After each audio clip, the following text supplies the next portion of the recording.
یا ایھا الانسان ما غرک بربک الکریم، اے انسان تجھے اپنے کریم رب کے بارے میں کس چیز نے دھوکے میں ڈال رکھا تھا؟ بربادی ہے ناپ تول میں کمی کرنے والوں کے لیے۔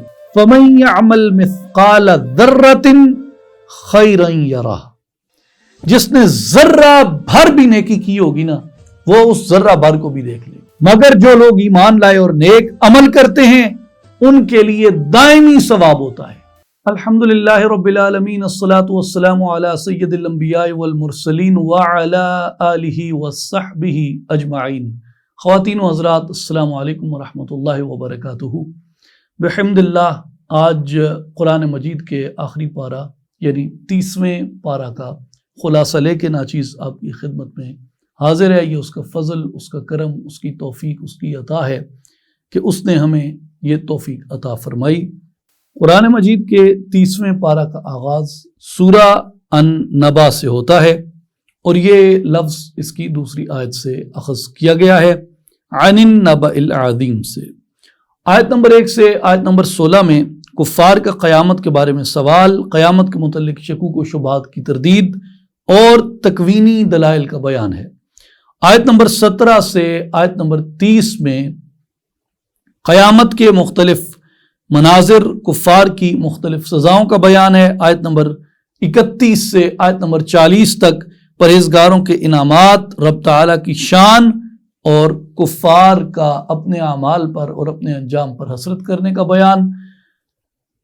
اور اس میں یہ ارشاد مبارک ہوتا ہے، عَمَّ يَتَسَاءَلُونَ عَنِ النَّبَإِ الْعَظِيمِ الَّذِي هُمْ فِيهِ مُخْتَلِفُونَ كَلَّا سَيَعْلَمُونَ۔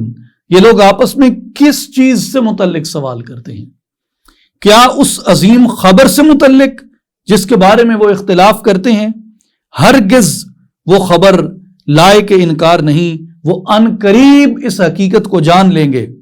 ثم کلا سیعلمون، ہم پھر کہتے ہیں کہ اختلاف اور انکار ہرگز نہ کرو، وہ ان قریب حقیقت کو جان لیں گے۔ اس کی تفسیر میں مفسرین کرام جو ہیں وہ یہ سوال لے کے آئے ہیں کہ کفار جو سوال کیا کرتے تھے کہ کون سی خبر ہے، کس خبر کے بارے میں یہ بات ہو رہی ہے، تو مفسرین نے اس پہ 3 قول فرمائے ہیں۔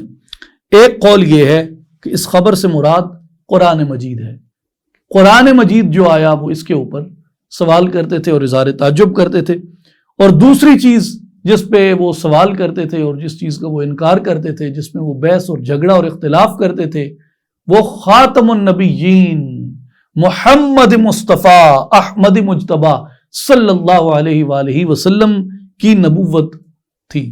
اور تیسری خبر جس کے بارے میں وہ جھگڑا کرتے تھے وہ قیامت تھی۔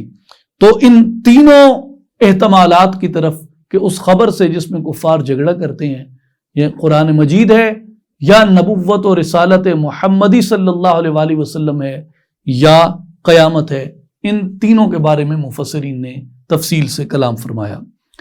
اگلی سورت جو ہے وہ سورہ النازعات ہے اور یہ لفظ جو ہے یہ اس کی پہلی آیت سے ماخوذ ہے، وَالنَّازِعَاتِ غَرْقًا۔ اس آیت کا خلاصہ آیت نمبر 1 سے 14 میں سورہ النازعات میں فرشتوں کی قسم اٹھائی، قیامت کا وقوع ہونا بیان ہوا، دلوں کا ڈر جانا بیان ہوا، خوف کے مارے آنکھوں کا جھک جانا بیان ہوا اور قیامت کے دن لوگوں کا ایک میدان میں جمع کیے جانے کا بیان ہوا۔ آیت نمبر 15 سے آیت نمبر 26 میں حضرت موسیٰ علیہ السلام کی تبلیغ، فرعون کی سرکشی اور اس کی سرکشی پر اس کے انجام بد کا بیان ہوا۔ اور آیت نمبر 27 سے آیت نمبر 39 یعنی آیت نمبر 39 تک قدرت الہی اور اللہ کی تخلیق کا بیان ہے، تخلیق فرمانے کا بیان ہے، نیکی اور بدی کا بیان ہے اور نیکی اور بدی اختیار کرنے والوں کے انجام کا، اور قیامت کا تذکرہ، سرکشوں اور دنیاوی زندگی کو ترجیح دینے والوں پر دوزخ میں ڈالے جانے کا بیان ہے۔ آیت نمبر 40 سے آیت نمبر 46 میں ڈرنے والوں کے لیے جنت ہے، لوگوں کا آپ صلی اللہ علیہ وآلہ وسلم سے قیامت کے بارے میں سوال کرنا اور آپ صلی اللہ علیہ وآلہ وسلم کا منذر ہونے کا بیان ہے۔ اس میں ارشاد ہوتا ہے آیت نمبر 27 میں، أَأَنْتُمْ اشد خلقا ام السماء بناہا، کیا تمہارا پیدا کرنا زیادہ مشکل ہے یا پوری آسمانی کائنات کا پیدا کرنا جسے اس نے بنایا؟ یہ سوال کیا، اور پھر فرمایا رفع سمکہا فسواہا، اس نے آسمان کے تمام طبقات کو بلند کیا، پھر ان میں اعتدال، توازن اور استحکام کو پیدا فرمایا۔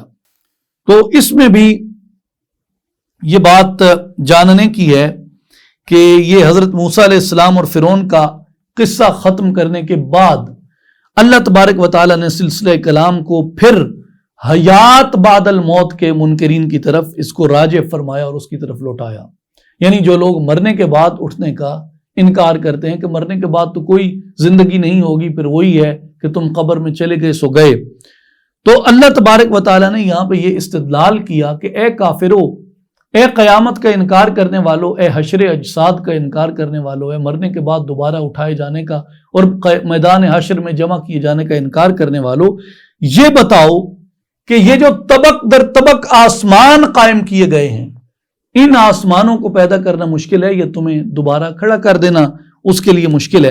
اور یہی بات سورہ یاسین میں بھی فرمائی کہ اَوَلَيْسَ الَّذِي خَلَقَ السَّمَاوَاتِ وَالْأَرْضَ بِقَادِرٍ عَلَىٰ أَن يَخْلُقَ مِثْلَهُمْ، اور کیا وہ جس نے آسمانوں اور زمین کو پیدا فرمایا اس بات پر قادر نہیں ہے کہ وہ ان جیسی تخلیق کر دے؟ یعنی جیسے اس نے پہلے پیدا کیا، کیا وہ اس جیسی تخلیق دوبارہ نہیں کر سکتا؟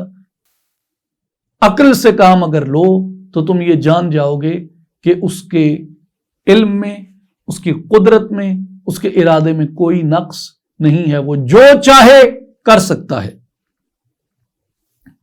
اس کے بعد سورہ عبس ہے، اور اس کی پہلی آیت جو ہے وہ اسی سے اس کا نام اخذ کیا گیا، عبس وتولی۔ اب آئیے اس کی خلاصے کی جانب۔ آیت نمبر 1 سے آیت نمبر 16 میں نابینا شخص کا پاکیزہ ہونا، آپ صلی اللہ علیہ وآلہ وسلم کو اس سے اعراض کرنے سے منع فرمانا، قرآن مجید کا نصیحت ہونا، اور نصیحت کا ایسے پاکیزہ صحیفوں میں ہونا جو برکت والے ہاتھوں سے لکھے گئے تھے۔ آیت نمبر 17 سے آیت نمبر 32 میں انسان کی ناشکری، انسان کی تخلیق اور انسان کے فائدے کے لیے اللہ تعالیٰ کے انعامات کا بیان ہوا۔ آیت نمبر 33 سے آیت نمبر 42 میں قیامت کے دن کفار کی مختلف ذلتوں کو بیان کیا گیا اور نیک مسلمانوں کی عزتوں کو بیان کیا گیا۔ اس میں سے چند آیات کی تلاوت کا شرف حاصل کرتے ہیں۔ وجوہ یومئذ مسفرہ، اس دن بہت سے چہرے نور سے چمک رہے ہوں گے۔ ضاحکۃ مستبشرہ، وہ مسکراتے خوشیاں مناتے ہوں گے۔ ووجوہ یومئذ علیہا غبرہ، بہت سے چہرے ایسے ہوں گے جن پر گرد پڑی ہوگی۔ ترہقھا قطرہ، اور ان چہروں پر مزید سیاہی چھائی ہوگی۔ سورہ تکویر اس کے بعد آتی ہے، اور اس سورت کا نام جو ہے وہ تکویر ہے، اور یہ تکویر جو ہے یہ کوّرت کا مصدر ہے، اور اس سورت کی پہلی آیت میں یہ مذکور ہے اذا الشمس کوّرت، تو کوّرت سے تکویر نکلا ہے۔ اور اس کی فضیلت کے بارے میں بیان کرتے ہوئے ابن یزید الصنعانی رحمۃ اللہ علیہ بیان کرتے ہیں کہ میں نے سیدنا عبداللہ ابن عمر رضی اللہ عنہما آپ کو یہ کہتے ہوئے سنا کہ رسول اللہ صلی اللہ علیہ وآلہ وسلم نے فرمایا کہ جس آدمی کو اس بات سے خوشی ہو کہ وہ قیامت کے دن اس طرح دیکھے جیسے اپنے سر کی آنکھوں سے دیکھ رہا ہے، تو اس کو چاہیے کہ یہ 3 سورتیں پڑھے، اذا الشمس کوّرت، اذا السماء انفطرت، اور اذا السماء انشقت۔ سورہ تکویر میں آیت نمبر 1 سے آیت نمبر 14 میں سورج کے لپیٹ دیے جانے، ستاروں کے جھڑ جانے، پہاڑوں کے چلائے جانے، زندہ دفن کی گئی لڑکی سے سوال کیے جانے، اور روز قیامت کی جزا اور سزا کا بیان ہے۔ آیت نمبر 15 سے آیت نمبر 29 میں مختلف قسموں سے مؤکد قرآن مجید کی شان بیان ہوئی اور قرآن مجید اور حامل قرآن مجید کی عظمت اور شان کو بیان کیا اور اللہ تعالیٰ کے تمام جہانوں کا مالک ہونے کا بیان ہوا۔ اللہ اکبر۔ جیسے اس سے پہلے بھی ہم پچھلے دروس میں بھی یہ بات کر چکے ہیں کہ جو یہ صورتیں ہیں، خاص طور پہ مکی صورتیں جن میں قیامت کا بیان ہے، یہ بندے کے تزکیے کے لیے ہیں اور بندے کو قیامت کا دن یاد دلاتی ہیں۔ اور جب آدمی پڑھتا ہے تو قرآن کا اسلوب بیان ایسا ہے، یعنی جس شخص کو عربی نہیں بھی آتی لیکن وہ تھوڑے تلفظ کے ساتھ اس کو پڑھ سکتا ہے یا کسی اچھے پڑھنے والے سے سن سکتا ہے اور اس کے لفظوں پہ توجہ کر سکتا ہے، تو یہ لفظ قرآن مجید کا یہ زور بیان، یہ فصاحت اور بلاغت اور یہ اعجاز قرآن مجید کا اس کو اپنے حصار میں لے لیتا ہے، اپنے حصار میں لے لیتا ہے۔ ایسا بیان ہے، ایسا تکلم ہے اس میں۔ اذا الشمس كورت واذا النجوم انكدرت واذا الجبال سيرت واذا العشار عطلت واذا الوحوش حشرت واذا البحار سجرت واذا النفوس زوجت واذا الموءودة سئلت بأي ذنب قتلت واذا الصحف نشرت واذا السماء كشطت واذا الجحيم سعرت واذا الجنة أزلفت علمت نفس ما احضرت۔ اب اس میں ایک بڑی کمال بات ہوئی، وَإِذَا الْمَوْءُودَةُ سُئِلَتْ، جب زندہ دفن کی جانے والی لڑکی سے پوچھا جائے گا بِأَيِّ ذَنْبٍ قُتِلَتْ، کہ وہ کس گناہ کے باعث قتل کی گئی۔ جو زندہ لڑکیاں قبروں میں دبا دی جاتی تھیں عربوں کے اس جاہل معاشرے میں، اس کو موعودہ کہتے تھے، زندہ دفن کی جانے والی لڑکی کو۔ تو اب یہاں ایک سوال یہ آیا کہ اس آیت میں یہ کہا جا رہا ہے کہ زندہ دفن کی گئی، زندہ درگور کی گئی لڑکی سے سوال کیا جائے گا۔ لڑکی سے کیوں سوال کیا جائے گا بھائی؟ چاہیے تو یہ تھا کہ قاتل سے سوال کیا جائے، قاتل کی بجائے مقتول سے سوال کیا جا رہا ہے، تو قاتل کو پیش کیا جائے، قاتل سے پوچھا جائے، زندہ دفن کرنے والے سے پوچھا جائے، بجائے اس کے کہ اس معصوم لڑکی سے پوچھا جائے کہ تو کس گناہ کی وجہ سے زندہ درگور کی گئی۔ تو اس کے جواب میں مفسرین کرام نے فرمایا کہ یہ سوال اور جواب در اصل قاتل ہی کی تذلیل کے لیے اور قاتل ہی کی گرفت کے لیے ہوگا کہ کیا تیرا لڑکی ہونا جرم تھا؟ ہائے قرآن کی یہ آیت بتاتی ہے کہ لڑکی ہونا، عورت ہونا جرم نہیں ہے، اور ان سے پوچھا جائے گا کہ تو کس جرم کی پاداش میں ماری گئی؟ اس لیے کہ یہ تجھے حقیر سمجھتا تھا۔ کیا بیٹے کو صورت کوئی اور خدا بخشتا ہے اور بیٹی کو صورت کوئی اور خدا بخشتا ہے؟ ایک ہی خدا نے دونوں کو صورت بخشی، ایک ہی خدا نے اس کو بیٹا بنایا، اس کو بیٹی بنایا، تو کس جرم میں ماری گئی؟ تو اس کی مزید مثال، اب پچھلے سوال کی طرف آئیے۔ پہلی یہ بات یہاں دوبارہ ایک بار ذہن نشین کر لیں کہ بیٹی ہونا جرم نہیں ہے، عورت ہونا جرم نہیں ہے، اور جو اس کو جرم سمجھتے ہیں اور عورت یا بیٹی ہونے پہ تذلیل کرتے ہیں، قرآن مجید ان کی تذلیل کرتا ہے، اور قرآن مجید یہ بتاتا ہے کہ قیامت کے دن بھی ان کو ذلت اور رسوائی کا سامنا ہوگا۔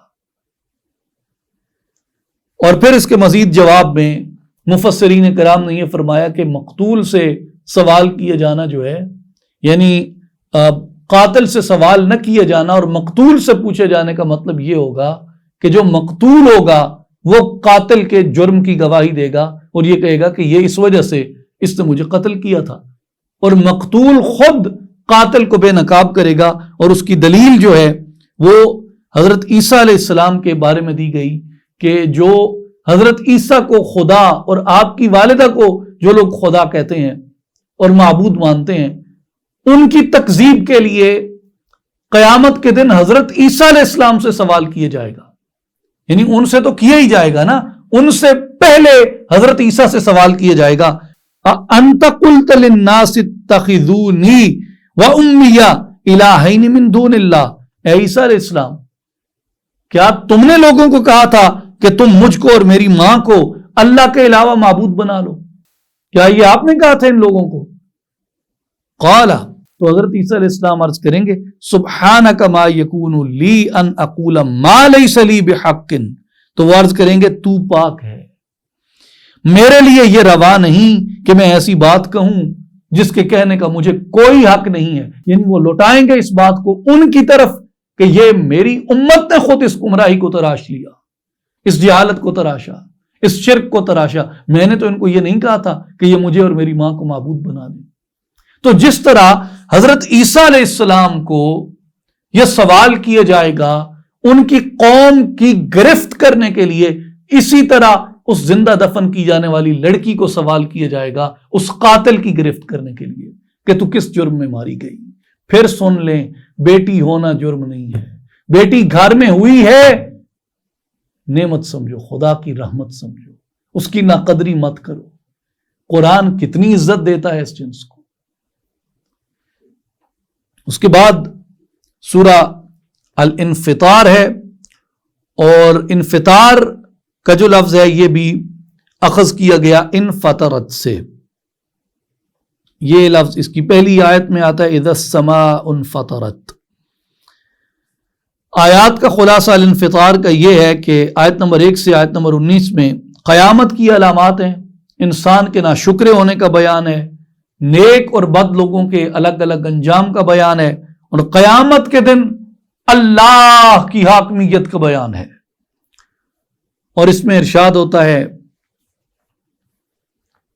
یا ایھا الانسان ما غرک بربک الکریم، اے انسان تجھے اپنے کریم رب سے کس چیز نے دھوکے میں ڈال رکھا تھا، تجھے اپنے کریم رب کے بارے میں کس چیز نے دھوکے میں ڈال رکھا تھا۔ تو اس میں بنیادی طور پہ دعوت فکر ہے انسان کو کہ اپنے تخلیق پہ غور کرو۔ اس سے اگلی آیات یہی بیان کرتی ہیں کہ اپنی تخلیق پہ غور کر، تجھے کس نے پھٹکتے ہوئے نطفے سے پیدا کیا، تجھے کس نے شکم مادر کے اندر پرورش دی، کس نے تجھے نطفے سے لوتھڑا اور لوتھڑے سے تیرے اندر ہڈیاں اور ہڈیوں پہ گوشت چڑھایا اور پھر ان میں خون کی گردش پیدا کی اور رگیں اور پٹھے اور یہ سب چیزیں تیرے وجود میں پھیلا دی۔ کس نے؟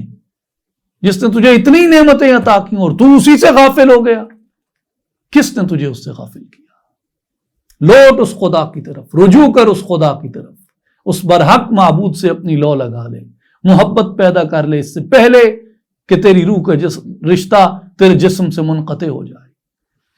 اس کے بعد سورہ المطففین ہے، اس کا نام مطففین اس لیے ہے کہ اس کی پہلی ہی آیت میں یہ مذکور ہے ویل للمطففین۔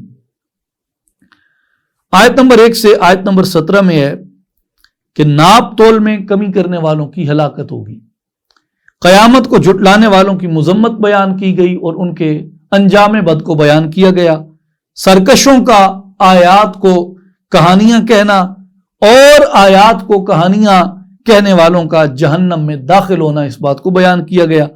آیت نمبر 18 سے آیت نمبر 36 میں نیک مسلمانوں کے لیے مختلف انعامات کا ذکر ہوا، پرہیزگاروں کا جنت کی نعمتوں سے لطف اندوز ہونے کا ذکر ہوا، اور مسلمانوں کا مذاق اڑانے والے کفار کی سزا کا بیان ہوا۔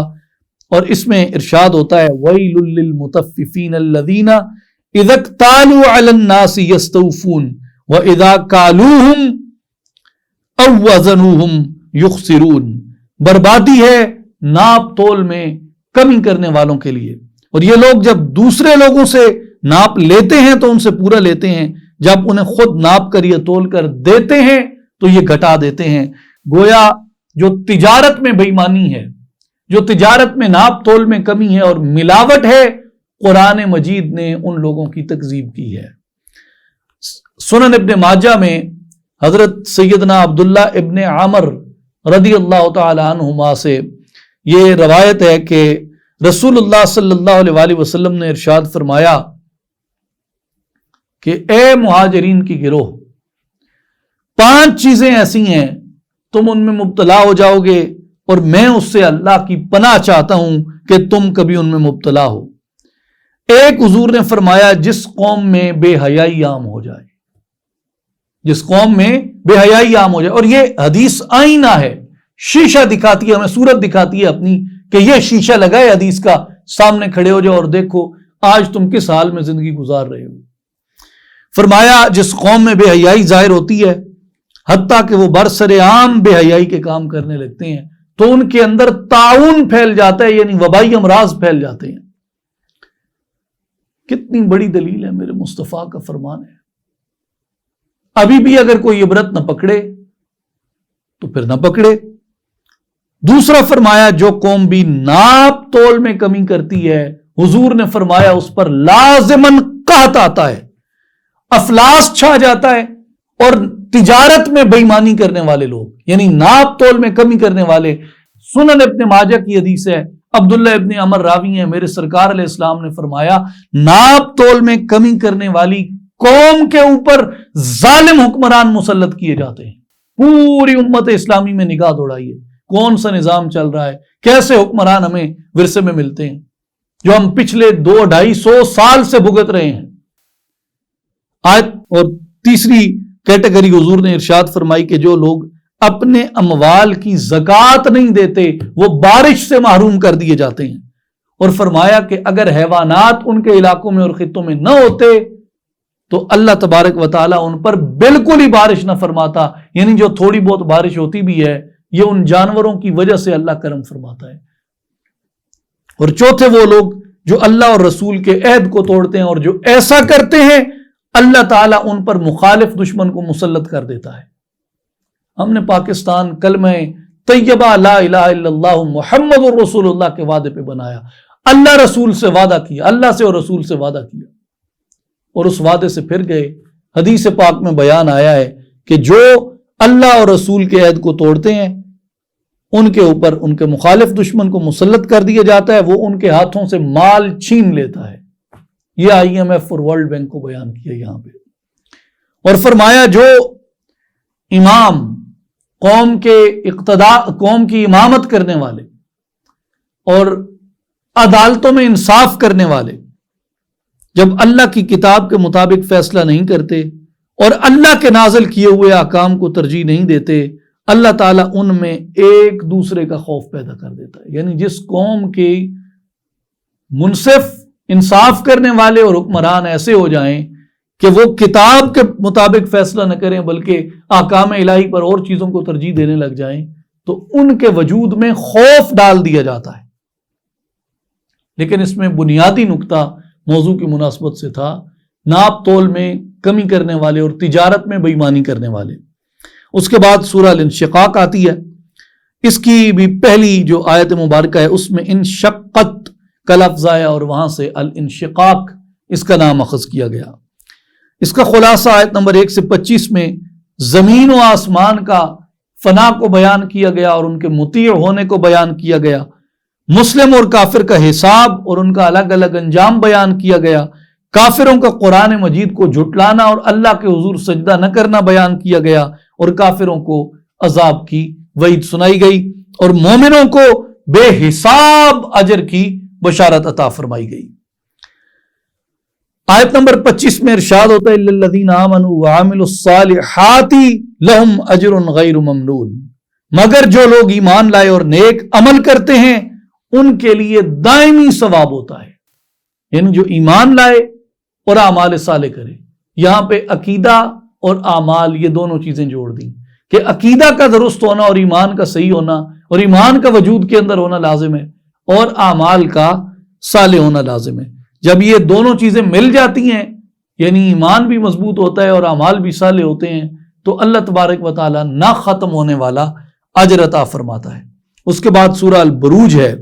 سورہ البروج میں بھی جو بات ہے وہ اس کا نام پہلی آیت مبارکہ سے اخذ کیا گیا اور اللہ تبارک و تعالیٰ نے البروج والے آسمان کی قسم اٹھائی. وَالسَّمَاءِ ذَاتِ الْبُرُوجِ. اس کی آیت نمبر 1 سے 11 میں آسمان کی قسم اٹھائی, موعودون کی قسم اٹھائی, شاہد و مشہود کی قسم اٹھائی. اصحاب اخدود کی مذمت اور سزا کا بیان آیا اور نیک مسلمانوں کی کامیابی کا بیان آیا. اور آیت نمبر 12 سے 22 میں اللہ تعالیٰ کی قدرت اور اس کے گرفت کرنے کا بیان آیا، اور فرعون اور سمود کے لشکر کا ذکر آیا، اور قرآن مجید کی عظمت کا بیان آیا۔ اس کے بعد سورہ طارق ہے، اور اس سورت کا نام بھی اس کی پہلی آیت کی وجہ سے طارق رکھا، والسماء والطارق۔ آیت نمبر 1 سے آیت نمبر 17 میں آسمان کی قسم، رات کے طلوع ہونے کی قسم، چمکنے والے ستاروں کی قسم، انسان کی حفاظت اور تخلیق کا بیان آیا، قرآن کی عظمت اور کفار کی سازش کا بیان آیا۔ اس کے بعد سورہ الاعلی ہے، اور اس کا نام بھی سورہ الاعلی جو ہے وہ اس کی پہلی آیت سے ہے کہ سبح اسم ربک الاعلی، اور خلاصے میں آیت نمبر 1 سے آیت نمبر 19 میں آپ صلی اللہ علیہ وآلہ وسلم کو اپنے رب کی تسبیح کرنے کا حکم ہوا، اللہ تعالیٰ کا ہر چیز کو درست بنا کر ہدایت دینے کا بیان ہوا، اور آپ صلی اللہ علیہ وسلم کو قرآن نہ بھولنے کی نصیحت اور حکم ہوا، اور بدبخت کا نصیحت سے دور ہونے کا بیان ہوا، اور اس کا آگ میں داخل ہونے کا بیان ہوا، اور کامیابی کے لیے چند اوصاف اختیار کرنے کا حکم ہوا، جن میں چند ایک یہ بیان ہوئے، قد افلح من تزکا، وہی لوگ کامیاب ہوئے جنہوں نے اپنے نفس کا تزکیہ کر لیا، وذکر اسم ربہ فصلی، اور اپنے رب کے نام کا ذکر کرتا رہا اور نماز پابندی سے پڑھتا رہا۔ اس میں 3 صفات بیان ہوئی کامیاب ہونے والوں کی ان 2 آیات میں، آیت نمبر 14 اور آیت نمبر 15 میں۔ پہلی یہ کہ تزکیہ نفس ہونا چاہیے، دوسری یہ کثرت سے ذکر الہی کرنا چاہیے، تیسری یہ کہ نماز قائم کرنی چاہیے۔ اس کے بعد سورہ الغاشیہ ہے، اور اس کا نام بھی پہلی آیت سے اخذ کیا گیا، هل اتاک حدیث الغاشیہ۔ خلاصے میں آیت نمبر 1 سے آیت نمبر 16 میں چھا جانے والی ہولناک قیامت کی خبر، آخرت میں کافروں کے لیے سزاؤں کا اعلان اور نیک مسلمانوں کے انعامات کا بیان ہے۔ آیت نمبر 17 سے 26 میں قدرت الہی کے عجائبات اور نصیحت کے لیے منکرین کے عذاب اور حساب کا بیان ہے۔ اس میں چند آیات ہیں، ان کی طرف توجہ اپنی مبذول کرتے ہیں۔ افلا ينظرون الى الابل كيف خلقت والى السماء كيف رفعت والى الجبال كيف نصبت والى الارض كيف سطحت۔ فرمایا کیا یہ لوگ اونٹ کی طرف غور سے نہیں دیکھتے کہ وہ کس طرح عجیب ساخت پر بنایا گیا ہے؟ وَإِلَى السَّمَاءِ كَيْفَ رُفِعَتْ، یا آسمان کی طرف نگاہ نہیں اٹھاتے وہ کیسے عظیم وسعتوں والا ہے۔ وَإِلَى الْجِبَالِ كَيْفَ نُصِبَتْ، پہاڑوں کو نہیں دیکھتے کہ کس طرح ہم نے ان کو زمین کے اوپر نصب فرما دیا۔ وَإِلَى الْأَرْضِ كَيْفَ سُطِحَتْ، زمین کو نہیں دیکھتے جس کو ہم نے اس کے اوپر پانی کے اوپر بچھا دیا اس کی گولائی کے باوجود۔ تو بنیادی طور پر ان میں اونٹ کی خلقت میں غور کرنے پہ، یعنی جانوروں کی خلقت میں، حیوانات کی خلقت میں غور کرنے پر دعوت دی گئی، آسمانوں کی خلقت میں غور کرنے پر، کازم کو تلاش کرنے پر دعوت دی گئی، اس میں جستجو کرنے کی دعوت دی گئی، پہاڑوں میں کیسے نصب کیے گئے ہیں، کیسے زمین کے اوپر رکھے گئے ہیں، ان کے اندر کیا کیا خزانے ہیں، ان کی کیا جڑیں ہیں، کیسے وہ میخیں ہیں، کس طریقے سے زمین کے توازن کو وہ قائم کرتے ہیں، اس کے اندر غور کرنے کی دعوت دی گئی۔ اور خود زمین کے اپنے اندر غور کرنے کی دعوت دی گئی کہ یہ پڑی کیسے ہے، بچھی کیسے ہوئی ہے۔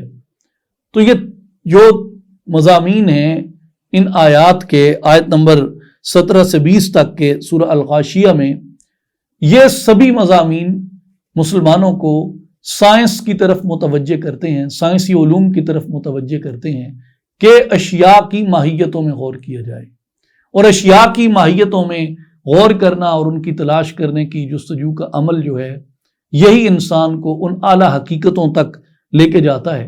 اور اس کے بارے میں ہم پہلے دروس میں بھی تفصیل سے بات کر چکے ہیں کہ مسلمانوں کے اندر جو سائنس کا شعور، سائنس کا ذوق اور شوق ہے، یہ قرآن مجید نے پیدا کیا۔ اور جتنے عظیم مسلمان آپ کو فلسفی سائنسدان نظر آتے ہیں، وہ سارے وہ لوگ تھے جو قرآن کے بھی عالم ہوتے تھے اور قرآن سے وہ نقطے تلاش کرتے تھے ایسے کہ قرآن نے اور کن کن چیزوں میں غور کرنے کی دعوت دی ہے.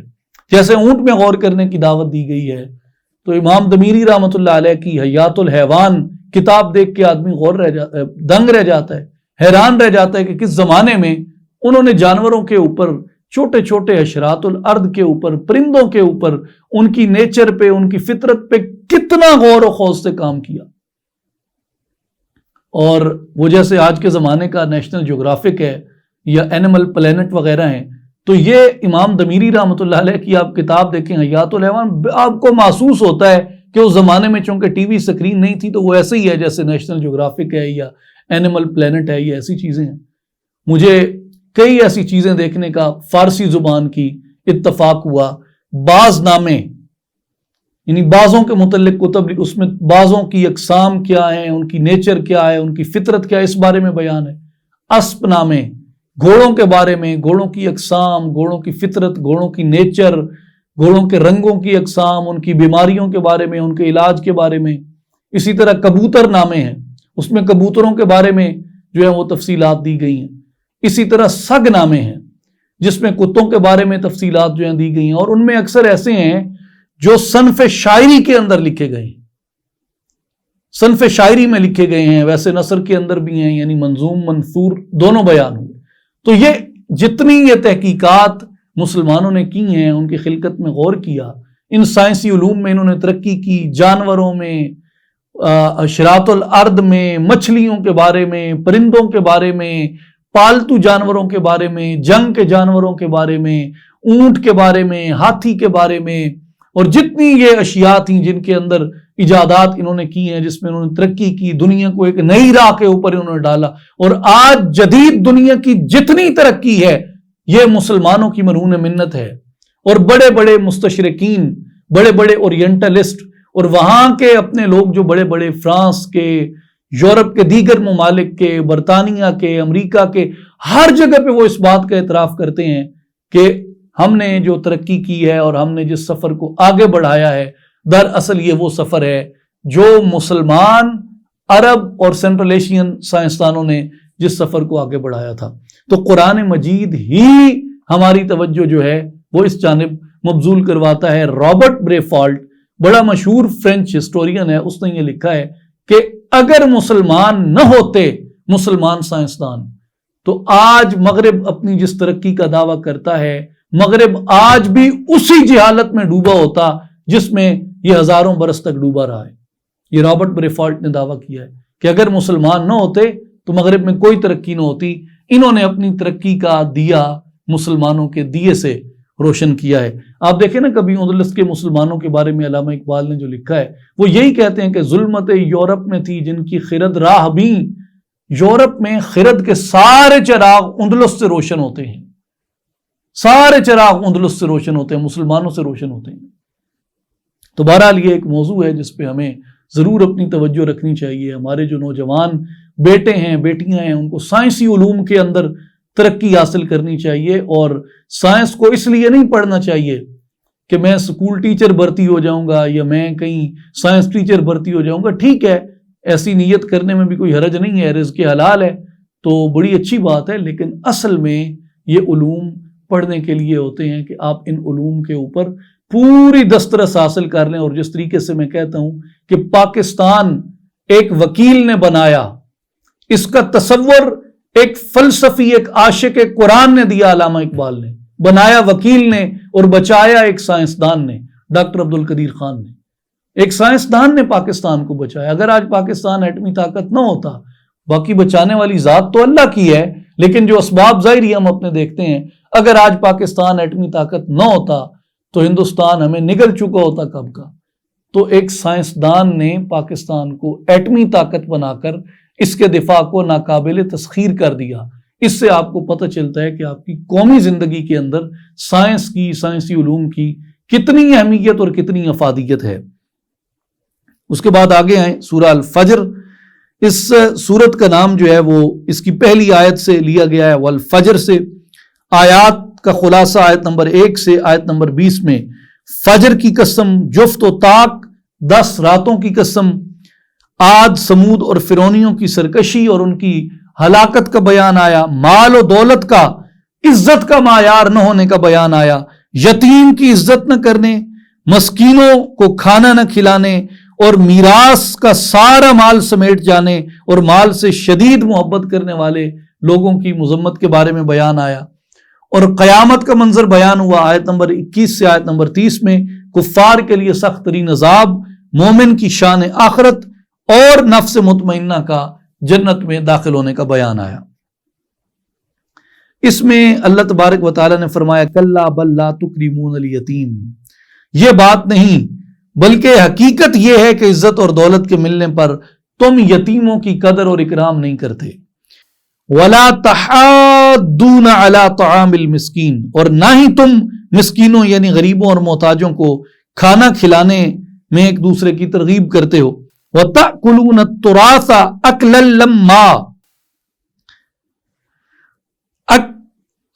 لَمًّا وَتُحِبُّونَ الْمَالَ حُبًّا جَمًّا، اور فرمایا کہ وارث کا وراثت کا سارا مال سمیٹ کر خود ہی کھا جاتے ہیں، اور اس میں سے یعنی مراد یہ کہ افلاس زدہ لوگوں کا حصہ نہیں نکالتے، اور تم مال اور دولت میں حد سے بڑے ہوئے ہو۔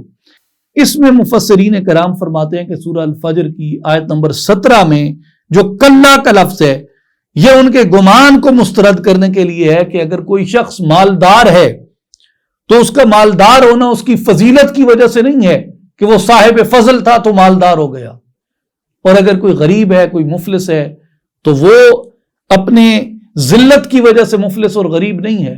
عین ممکن ہے کہ فضیلت میں غریب شخص زیادہ ہو، اور عین ممکن ہے کہ جس کے پاس مال و دولت ہے وہ طبعاً فطرتاً ذلیل شخص ہو۔ تو مال و دولت فضیلت کا معیار نہیں ہے، اور غربت ذلت کا معیار نہیں ہے، بلکہ ذلت اور فضیلت یہ دونوں چیزیں جو ہیں یہ بندے کے کردار سے اور قرآن مجید پہ عمل پیرا ہونے سے پہچانی جاتی ہیں۔ اس کے بعد سورہ البلد ہے، اس کا جو نام ہے وہ بھی سورت کی پہلی آیت سے اخذ کیا گیا، یعنی لا اقسم بہذا البلد، اور بلد جو ہے اس کا معنی شہر ہے، اور اس میں اللہ تبارک و تعالیٰ نے شہر مکہ کی قسم اٹھائی۔ آیت نمبر 1 سے آیت نمبر 20 میں شہر مکہ کی قسم اٹھائی، والد اور اولاد کی قسم اٹھائی، انسان کا مشقت میں رہنا بیان ہوا، انسان کو 2 آنکھیں، 1 زبان اور 2 ہونٹ عطا کیے جانا بیان ہوا، انسان کو ہدایت عطا کیے جانا بیان ہوا، اور مومنین کا ایک دوسرے کو صبر اور رحم کرنے کی تلقین کرنے کا بیان ہوا، اور اصحاب مشأمہ اور ان کے لیے بھڑکتی ہوئی آگ کا بیان ہوا۔ ارشاد ہوتا ہے لا اقسم بہذا البلد وانت حل بہذا البلد، میں اس شہر مکہ کی قسم اٹھاتا ہوں اے حبیب مکرم اس لیے کہ آپ اس شہر میں تشریف فرما ہیں۔ مفسرین فرماتے ہیں کہ وَأَنْتَ حِلٌّ بِهَذَا الْبَلَدِ یہ حال ہے، اور لا اقسم بِهَذَا الْبَلَدِ یہ ذوالحال ہے، اور فرمایا جو حال ذوالحال کی قید ہوتا ہے، اس لیے خلاصہ یہ ہے کہ اللہ تبارک و تعالیٰ کا شہر مکہ کی قسم اٹھانا اس کے ساتھ مقید ہے کہ اے حبیب میں شہر مکہ کی قسم اس لیے اٹھاتا ہوں کہ آپ اس کے اندر موجود ہیں۔ مکہ کی عظمت یہ ہے کہ اس میں حبیب مصطفیٰ علیہ السلام نے تولد پایا، حضور کی ولادت ہوئی، اور حضور اس شہر کے اندر ہیں۔ حبیب آپ کی موجودگی کی وجہ سے میں اس شہر کی قسم اٹھاتا ہوں۔ تو اس لیے مفسرین کرام فرماتے ہیں کہ معلوم ہوا کہ عزت کا معیار اللہ تعالیٰ کا کسی بلد، کسی جگہ سے محبت کرنے کا معیار یہ ہے کہ وہاں حضور موجود ہیں۔ اور اس کی ایک مثال ہے، مثال یہ ہے کہ ایک ہیرا ہے جس کی مالیت 10 کروڑ ہے، جس کی مالیت 10 کروڑ ہے، اگر وہ ہیرا انگوٹھی میں لگا ہے تو وہ انگوٹھی 10 کروڑ کی ہے، اگر وہ ہیرا ہار میں لگا ہے تو ہار کی مالیت 10 کروڑ کی ہے، اگر وہ ہیرا جھومر میں لگا ہے تو جھومر کی مالیت 10 کروڑ کی ہے، اگر وہ ہیرا ٹیکے میں لگا ہے تو ٹیکے کی مالیت 10 کروڑ کی ہے۔ جہاں وہ ہیرا لگا ہے اس کی مالیت بڑھ جاتی ہے، جہاں وہ ہیرا لگتا جائے گا اس کی مالیت 10 کروڑ میں تبدیل ہوتی جائے گی۔ تو وہ اسی لیے اللہ تبارک و تعالیٰ نے اپنے حبیب کو جب سب سے افضل پیدا فرمایا تو ساتھ یہ بتایا کہ میرا حبیب جہاں ہے وہ جگہ سب سے افضل ہو جاتی ہے. حضور آسمانوں پہ تھے، آسمان افضل تھا. حضور عالم ارواح میں تھے، عالم ارواح افضل تھا. حضور زمین پر آئے، زمین افضل ہو گئی. حضور مکے میں گئے، مکہ افضل ہو گیا. حضور غار حرا میں تشریف فرما ہے، غار حرا افضل ہو گئی. حضور غار ثور میں تشریف فرما ہے، غار ثور افضل ہے. حضور بدر میں تشریف فرما ہے، بدر افضل ہے.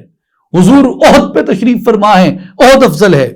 حضور سیدنا ابو بکر صدیق رضی اللہ تعالیٰ عنہ کے کاندھوں پہ سوار ہوئے تو سیدنا ابو بکر صدیق رضی اللہ تعالیٰ عنہ سب سے افضل ہو گئے.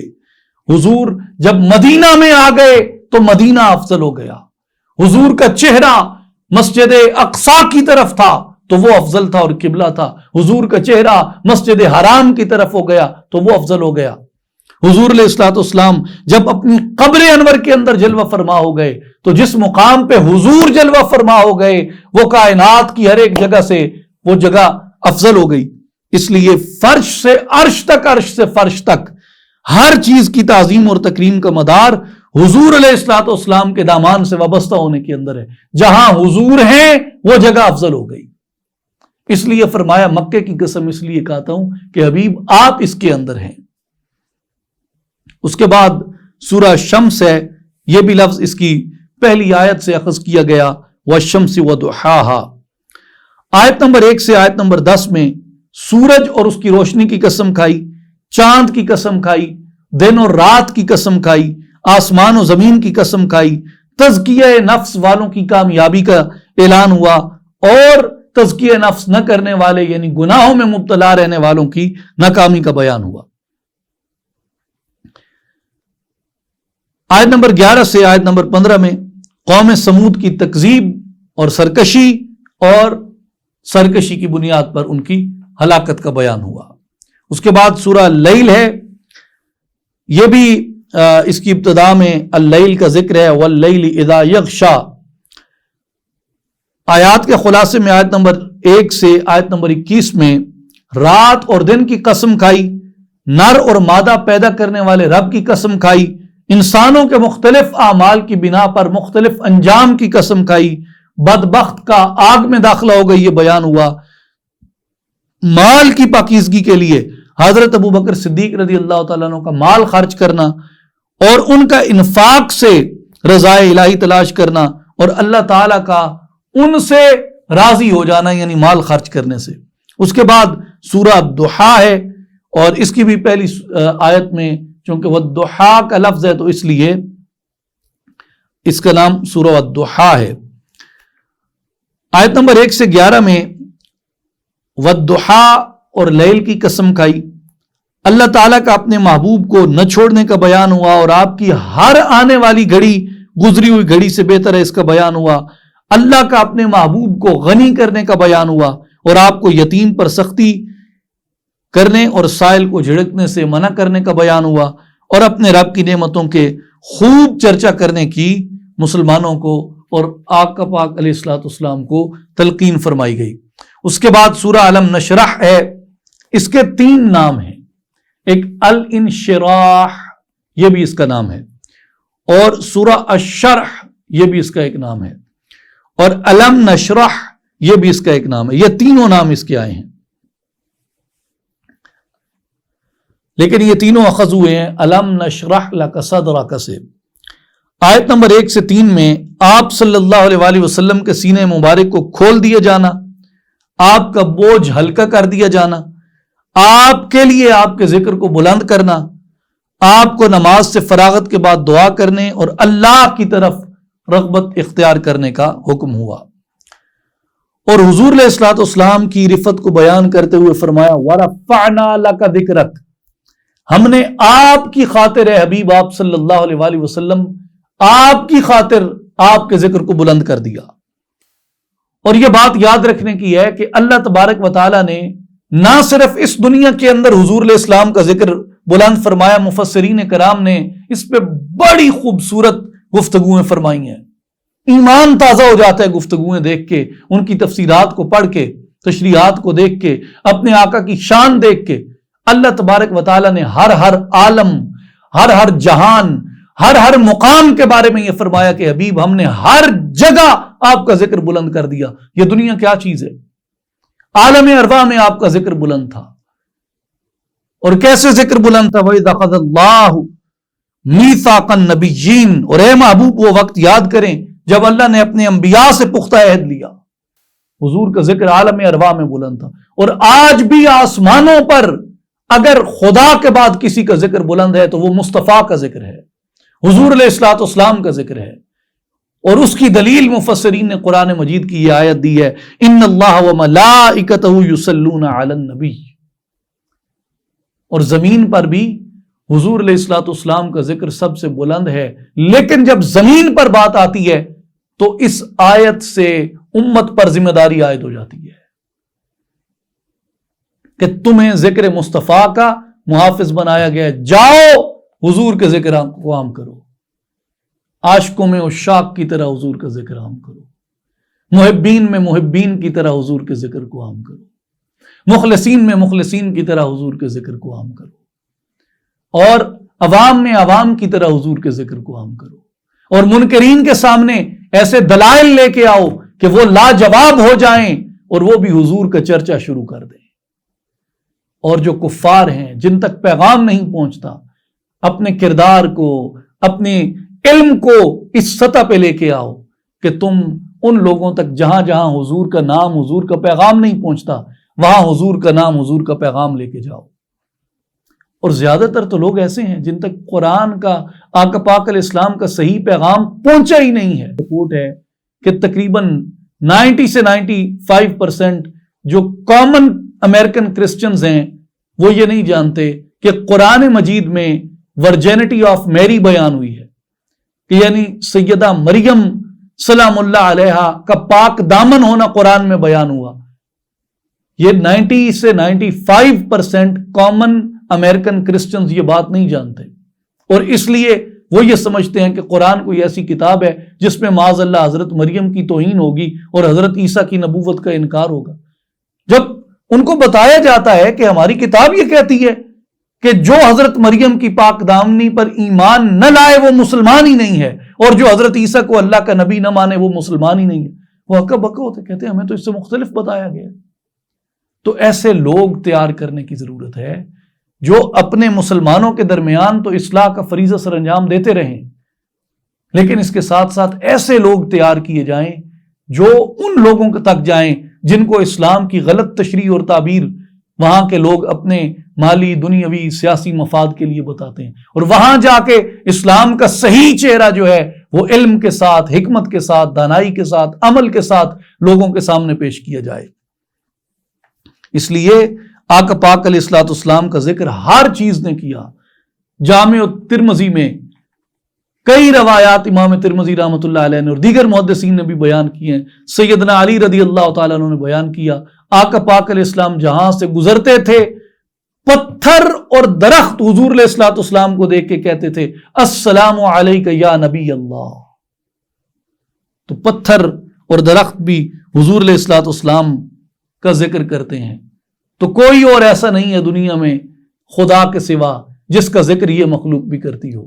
یہ مخلوق ساری وہ پتھر ہیں یا درخت ہیں، چرند پرند ہیں، یہ یا اللہ کا ذکر کرتے ہیں یا اللہ کے اذن و حکم سے حضور علیہ الصلوۃ والسلام کی ذات اقدس پہ درود و سلام پڑھتے ہیں. اس لیے حضور کی ذات پہ درود پڑھتے رہنا چاہیے، کیونکہ مخلوقات ساری حضور کی ذات اقدس پہ درود پڑھتی ہیں.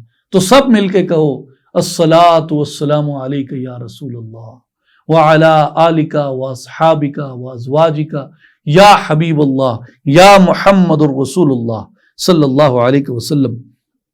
اس کے بعد سورہ 3 ہے، اور اس کا بھی جو اسم مبارک ہے وہ اس کی پہلی آیت والتین والزیتون سے اخذ کیا گیا. آیت نمبر 1 سے آیت نمبر 8 میں انجیر، زیتون، طور سینا اور امن والے شہر کی قسم اٹھائی، اور انسان کی حسن تخلیق کو بیان کیا، اور انسان کے اشرف ہونے اور پھر اس کے اسفل السافلین میں آنے کا ذکر ہوا، اور اللہ کی حاکمیت کا بیان ہوا. ایک لطیف سا نقطہ یہ ہے کہ یہاں اللہ تعالیٰ نے 6 قسمیں اٹھائیں. انجیر کی، زیتون کی، طور سینہ کی اور امن والے شہر کی. اور آگے ہے لقد، تو جہاں لام حرف تحقیق سے پہلے آ جائے اس کو بھی قسمیہ کہا جاتا ہے، اور حرف تحقیق بذات خود ایک قسم کا ہم معنی لفظ ہے. تو اس لیے یہ 6 قسمیں بنتی ہیں. 6 قسمیں اٹھا کر اللہ تبارک و تعالی نے انسان کی عظمت کو بیان فرمایا اور اس کے شرف کو بیان کیا. اس کے بعد سورہ العلق ہے، اور یہ لفظ جو ہے اس کی دوسری آیت سے اخذ کیا گیا، خلق الانسان من علق. اس کی آیت نمبر 1 سے 14 تک کا خلاصہ ہے کہ محبوب علیہ الصلوۃ والسلام کو اپنے رب کا نام پڑھنے کا حکم ہوا، اور انسان کی تخلیق اور تعلیم کو بیان کیا گیا، اور ابو جہل کی مذمت بیان کی گئی. اقرأ بسم ربک الذی خلق خلق الانسان من علق اقرأ وربک الاکرم الذی علم بالقلم علم الانسان ما لم یعلم. پہلی وحی علم کے بارے میں آئی. تو آپ خود اندازہ لگا لیں، ایک مومن کے لیے، ایک مسلمان کے لیے، محبوب مصطفیٰ علیہ الصلوۃ والسلام کا امتی ہونے والے کے لیے علم سے محبت کرنا کتنا ضروری ہے. پہلی وحی علم کی آئی، پڑھنے کی آئی. اس کے بعد سورہ القدر ہے، اور اس کی وجہ یہ ہے کہ اس میں لیلۃ القدر کا 3 بار ذکر آیا، اور آیات کا خلاصہ اس کا 1 سے 5 تک مختصراً یہی ہے کہ اس میں شب قدر کی اہمیت کا، اس کی فضیلت کا، اور اس میں نازل ہونے والی اللہ تعالیٰ کی عطاؤں اور انعامات کا بیان ہے. اس کے بعد سورہ البینہ ہے، اور اس سورت کی پہلی آیت میں بھی البینہ کا لفظ ہے، وہاں سے یہ اخذ کیا گیا. لم یکن الذین کفروا من اہل الکتاب والمشرکین منفکین حتی تأتیہم البینہ. اور اس کا خلاصہ یہ ہے کہ آیت نمبر 1 سے آیت نمبر 6 میں اہل کتاب اور مشرکین کے اناد اور ہٹ دھرمی کو بیان کیا گیا، اور ان کے انجام بد کو بیان کیا گیا. آیت نمبر 7 سے 8 میں نیک اہل ایمان کی فضیلت اور برتری کا ذکر ہوا، اور ان کے اچھے انجام کا ذکر ہوا. اس کے بعد سورہ الزلزال ہے، اور اس میں بھی جو الزلزال ہے وہ اس کی پہلی آیت میں ذکر ہوا، اذا زلزلت الارض زلزالہا. اللہ اکبر. اس کی فضیلت میں حضرت عبداللہ ابن عباس رضی اللہ عنہما نے روایت فرمایا ہے، آقا پاک علیہ الصلوۃ والسلام نے ارشاد فرمایا کہ سورہ الزلزال جو ہے یہ نصف قرآن کے برابر ہے، نصف قرآن کے برابر ہے. اور آیات کا 1 سے 8 تک کا خلاصہ ہے کہ قیامت کے زلزلے کو بیان کیا، اور حشر بپا کر کے جزا اور سزا کا بیان ہوا. اور جو پیغام اس سورہ مبارکہ سے ہمیں یاد رکھنا چاہیے، فَمَن يَعْمَلْ مِثْقَالَ ذَرَّةٍ خَيْرًا يَرَهُ. جس نے ذرہ بھر بھی نیکی کی ہوگی نا، وہ اس ذرہ بھر کو بھی دیکھ لے گا. وَمَن يَعْمَلْ مِثْقَالَ ذَرَّةٍ شَرًّا يَرَهُ. اور جس نے ذرہ بھر برائی کی ہوگی وہ اسے بھی دیکھ لے گا. اس کے بعد سورہ العادیات ہے، اور اس کا نام بھی اس کی پہلی آیت والعادیات ذبحًا اس سے اخذ کیا گیا. آیت نمبر 1 سے 11 کا خلاصہ یہ ہے کہ جہادی گھوڑوں کی قسم اٹھائی، انسان کی ناشکری کا بیان، اور انسان کی مال سے بے پناہ محبت کا بیان ہوا. سورہ القارعہ ہے، اس کے بعد یہ بھی نام اس کی پہلی آیت سے اخذ کیا گیا القارعہ، اور آیات کا خلاصہ ہے 1 سے 11 میں قیامت کے خوفناک منظر کا بیان ہوا، اور جزا اور سزا کا بیان ہوا.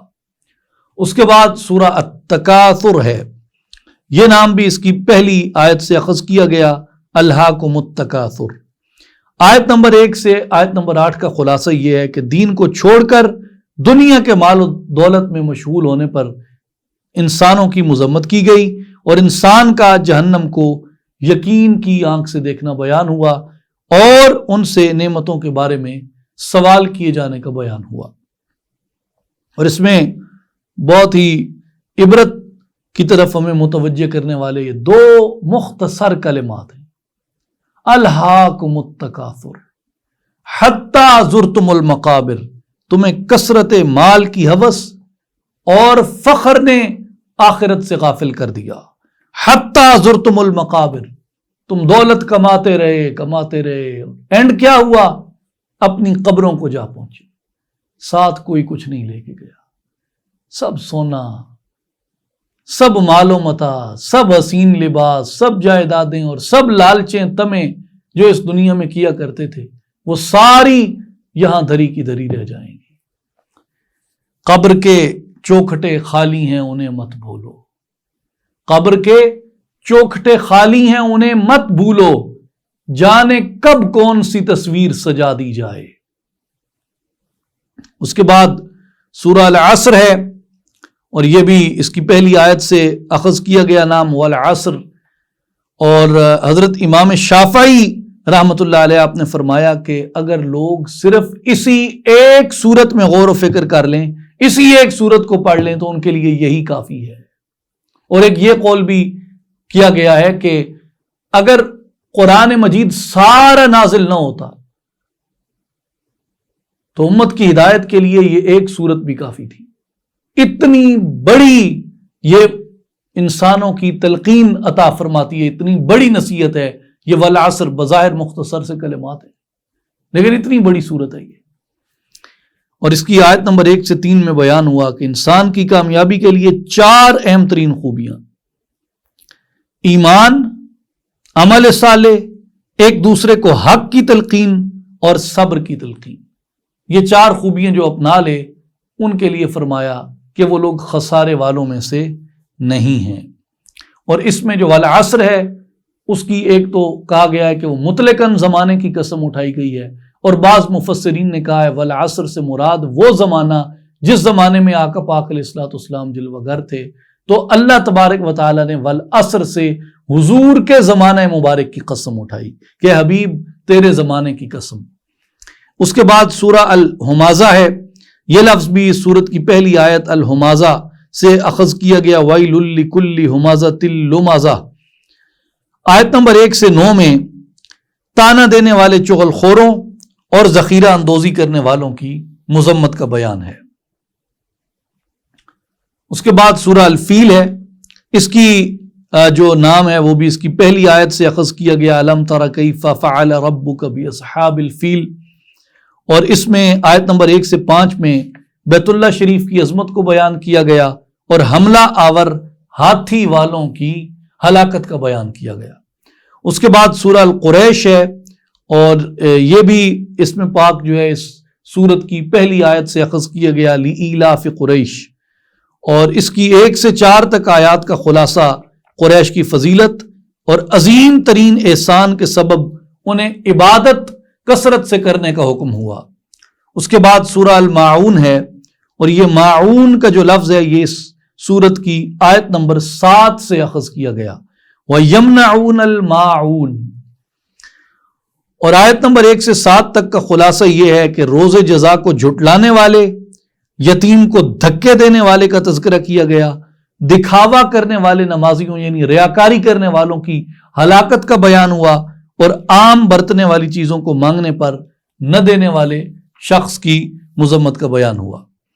ارأیت الذی یکذب بالدین، کیا آپ نے اس شخص کو دیکھا جو دین کو جھٹلاتا ہے؟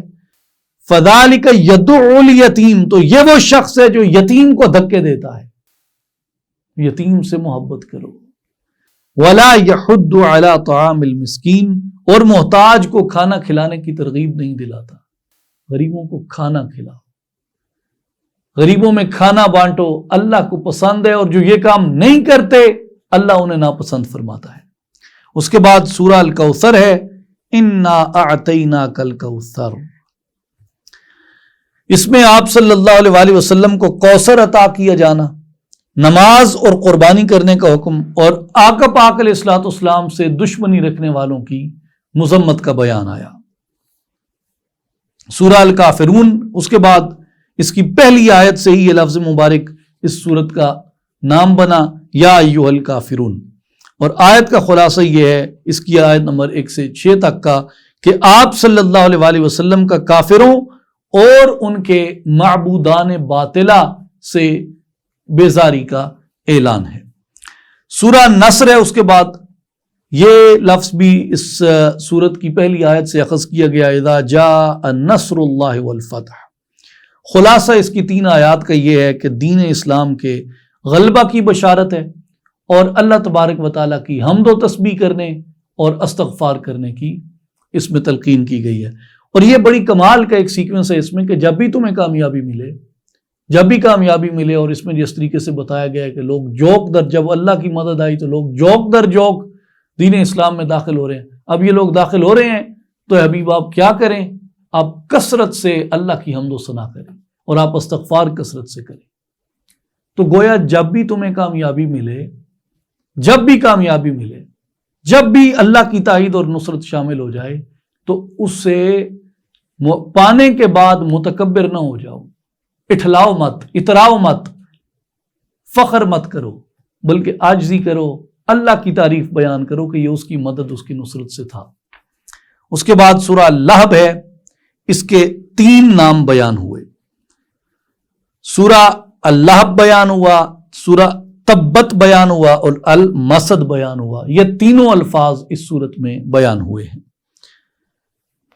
اور اس کی 1 سے 5 تک آیات کا خلاصہ ابو لہب اور ابو لہب کی بیوی کی مذمت کی گئی، گستاخی رسول کرنے پر اور رسول اللہ صلی اللہ علیہ وآلہ وسلم کو ایذا دینے کے اوپر۔ اس کے بعد سورہ اخلاص ہے، یہ توحید خالص کو بیان کرتی ہے، جیسا کہ پہلے بھی بیان ہوا کہ آیت الکرسی، سورہ الحدید کی پہلی 6 آیات، سورہ الحشر کی آخری آیات، اور سورہ اخلاص، یہ قرآن مجید میں بہت جامع ترین بیان ہے اللہ تبارک و تعالیٰ کی صفات کی معرفت کے بارے میں۔ اس لیے اس کے دیگر بھی کئی نام ہیں، سورہ تفرید ہے، سورہ توحید ہے، سورہ نجات ہے، سورہ ولایہ ہے، سورہ معرفہ بھی اس کا نام ہے، اور سورہ الاساس بھی اس کا نام رکھا گیا، لیکن زیادہ مشہور نام جو ہے وہ سورہ الاخلاص ہے۔ قل هو اللہ احد اللہ الصمد لم یلد ولم یولد ولم یکن لہ کفوا احد۔ اس کے بعد سورہ الفلق ہے، اس کا نام بھی اس کی پہلی آیت سے اخذ کیا گیا، قل اعوذ برب الفلق۔ آیت نمبر 1 سے 5 تک کا خلاصہ یہ ہے کہ سرکشوں کی شرارت، حاسدین کے حسد سے اللہ تبارک و تعالیٰ کی پناہ طلب کرنے کا بیان ہے۔ اس کے بعد آخری سورت ہے سورہ الناس، اور اس میں جو الناس کا لفظ ہے وہ چونکہ 5 مرتبہ مذکور ہے، اس لیے اس کا نام سورہ الناس رکھا گیا، اور اس کا خلاصہ یہ ہے کہ جنوں اور انسانوں کے جو وسوسے ہیں اور ان کے شر سے اللہ کی پناہ طلب کرنے کا بیان ہے۔ اور یہ جو آخری 2 صورتیں ہیں ان کو معوذتین کہتے ہیں۔ عام طور پہ گھروں میں، بچوں میں ہمیں خود کو نظر لگ جاتی ہے، مختلف وسوسے اٹھتے ہیں، اور ہمیں ہوتا ہے کہ شاید کسی نے کوئی بندش کی ہے، اس طرح کی کئی جملے ہم بولتے ہیں۔ جو بھی آپ اپنی نفسیاتی کیفیت کے مطابق کسی بھی لمحے اپنے اوپر بوجھ محسوس کریں، تو یہ جو معوذتین ہیں آخری 2 صورتیں، ان کو حسن نیت سے اول آخر درود شریف اور درمیان میں یہ 2 صورتیں 3 مرتبہ پڑھ لیں، اللہ تبارک و تعالیٰ نظر بد سے بھی اور اس طرح کی کوئی جو اچانک آفت آ جاتی ہے، اللہ تعالیٰ اس سے بندے کو محفوظ فرماتا ہے۔ اور خاص طور پہ جب آپ علم کی کوئی چیز پڑھ رہے ہوں اور شیطان وسوسے ڈالنا شروع کر دے، اور جیسے مقدس شخصیات ہیں، انبیاء کے بارے میں، آقا پاک علیہ الصلوۃ والسلام کے بارے میں، صحابہ کرام کے بارے میں، اہل بیت اطہار کے بارے میں، شہداء، صالحین، اولیاء کاملین کے بارے میں مختلف وسوسے جب دلوں میں ڈالے، کیونکہ یہ آیتیں بیان کرتی ہیں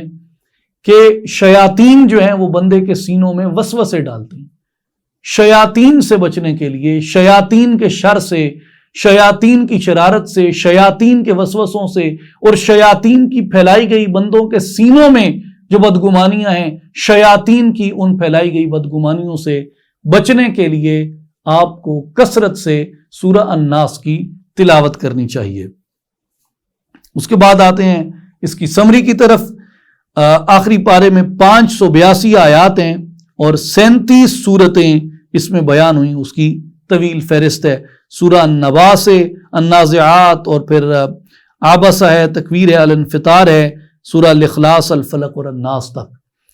آسمانی کتب میں قرآن مجید کا ذکر ہوا، انبیاء میں حضرت موسیٰ علیہ السلام، حضرت ابراہیم علیہ السلام، حضرت صالح علیہ السلام، اور محمد مصطفیٰ احمد مجتبیٰ صلی اللہ علیہ وآلہ وسلم کا ذکر پاک ہوا۔ مقامات مقدسہ میں وادی مقدس کا ذکر ہوا، لوح محفوظ کا ذکر ہوا، مکۃ المکرمہ کا ذکر ہوا، اور طور سینا کا اس میں ذکر ہوا۔